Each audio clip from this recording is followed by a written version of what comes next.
Il suffit de laisser nos battements de cœur comme dans le rythme du tango, du mbalax, du kizomba, de la salsa. Converger, converser, se concerter au nom de la réciprocité. La réciprocité, c'est fondamental pour France Volontaire. Dès l'après-guerre, avec les chantiers, le volontariat en réciprocité s'est développé pour favoriser la coopération. Et grâce au service civique, depuis 2010, et l'action notamment de Jacques Godefrin, le président à l'époque de France Volontaire, de jeunes volontaires sont venus en réciprocité, c'est-à-dire envoyer à la fois à l'international des Français, mais accueillir sur le territoire des jeunes internationaux. Grâce à la loi du 4 août 2021, le volontariat est désormais ouvert pour le volontariat de solidarité internationale à la réciprocité, ce qui permet de développer d'autres projets encore plus intéressants, diversifiés, qui mobilisent d'autres types de jeunes. France Volontaire est convaincue de l'intérêt de la réciprocité. Mais une fois qu'on est convaincu, il faut aussi convaincre. L'étude visait à rassembler l'Agence du service civique, le ministère de l'Europe et des Affaires étrangères, la GEPVA, pour démontrer les effets réels de la réciprocité au-delà du ressenti des acteurs qui s'y mobilisent. Et c'était vraiment un enjeu crucial d'être ensemble et de pouvoir documenter les effets à la fois sur les volontaires et sur les structures qui les accueillent.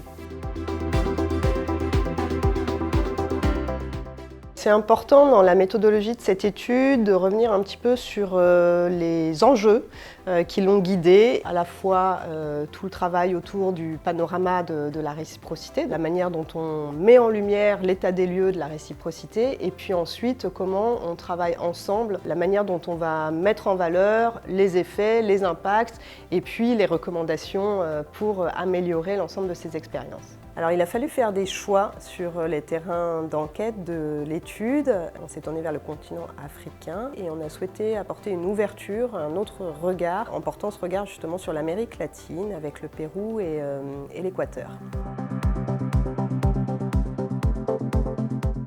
Le premier chiffre que nous retenons, c'est celui du nombre de volontaires concernés. Entre 2017 et 2022, on compte 860 volontaires de service civique venus de l'étranger et s'engager en France et issus de 61 pays. Le deuxième chiffre qu'on retient, c'est le nombre de jeunes qui, repartis dans leur pays, se réengagent dans leur association d'origine ou en créent une nouvelle. Quand ils repartent, 50% d'entre eux se réengagent durablement dans leur association, donc ça conforte leur engagement initial. 65% d'entre eux créent une nouvelle association. On peut penser qu'ils ont été modelés en partie par la culture associative française. Le troisième chiffre qu'on peut retenir, c'est la comparaison avec le nombre de jeunes Français qui partent à l'étranger. Et là, évidemment, c'est l'écart qu'il s'agit de réduire, puisque pour 4 Français qui vont s'engager en service civique à l'international, on a moins d'un jeune étranger qui vient en France.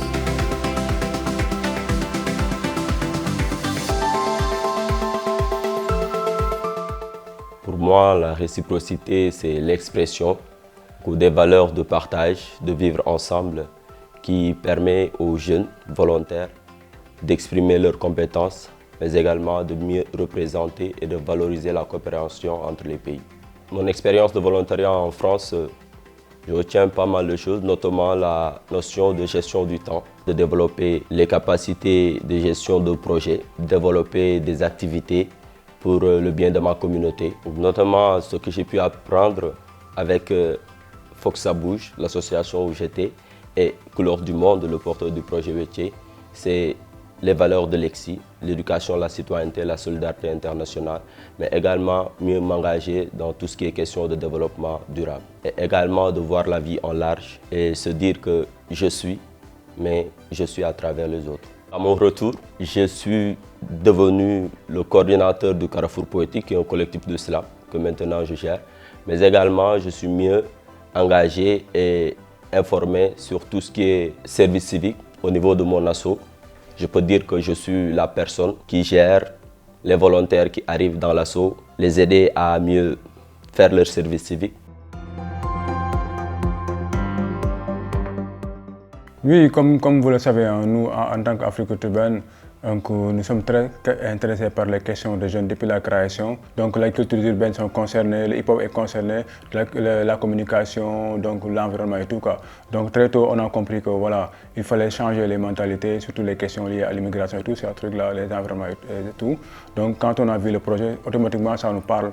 Et ça nous parle dans la mesure où aujourd'hui, nous, en tant que jeunesse, nous pensons qu'on peut changer ce monde-là. Oui, ce n'est que bénéfique. Donc, quand je prends, par exemple, le William avec qui je suis, depuis son retour, il a beaucoup changé à la façon de voir les choses et sa façon de manager ses projets. Donc, ces 6 mois l'ont bien servi. Donc, à travers ses textes, tu le sens, à travers ses attitudes, tu le sens, mais aussi l'interculturalité. Donc, le fait de découvrir les jeunes bordelais, donc, on peut dire que c'est du bénéfique.